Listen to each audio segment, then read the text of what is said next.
Everyone, this is Jasmine and welcome to my channel. Today, previously we learned that the input binding is used when we want to pass data between components.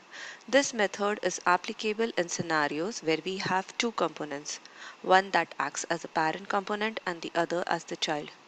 What if we want to communicate the other way around?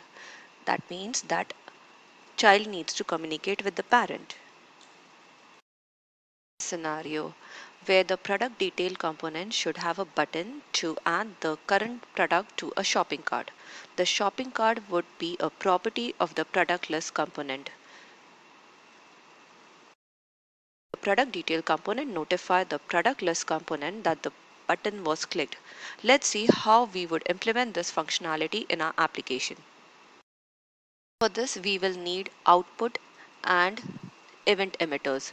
The output allows the child to emit events that the parent can listen to and respond accordingly. In the child component, we create event emitter and decorate with an output. Component listen to the emitted event. Now let's understand this with an example. Let's go to our previous project. So now first open the product detail component.ts and here we are going to import output and event emitter. So here the output is an angular property decorator that is used when we want to create events that will be triggered from one component to another. The event emitter class is used to emit those events. Now define a new component property that uses the output decorator and is initialized to a new event emitter object. @output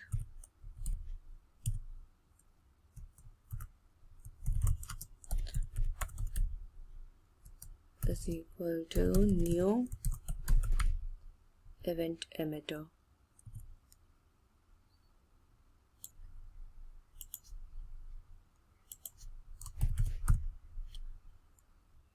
Now in the same TypeScript, add the by method. Now this method calls the emit method on the bot output event we created in the previous step. The emit method emits an event and notifies any component currently listening to the event. Now we need to add a button element in the component template and bind the by method to its click event.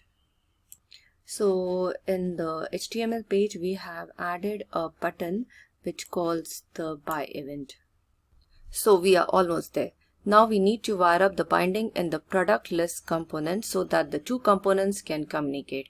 So let's go to the product list component.ts.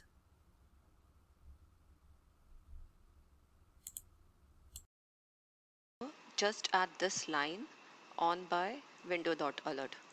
So here we are creating an alert message, a dialog to the user.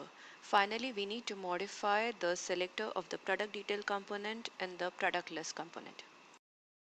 Here we are going to call the onBy method, which we declared earlier. So in the preceding snippet, we used event binding to bind the onBy method of the product list component in the bot output property of the product detail component. This approach is called output binding. Let's run this page and see how it looks. So here we can see the buy now button. Once we select a product and click the button, we get the message. So this webcam is in the child component and it's being called on the click of the buy now button that is in the parent component. I hope you like this video. Please like and subscribe to my channel. Thanks for watching.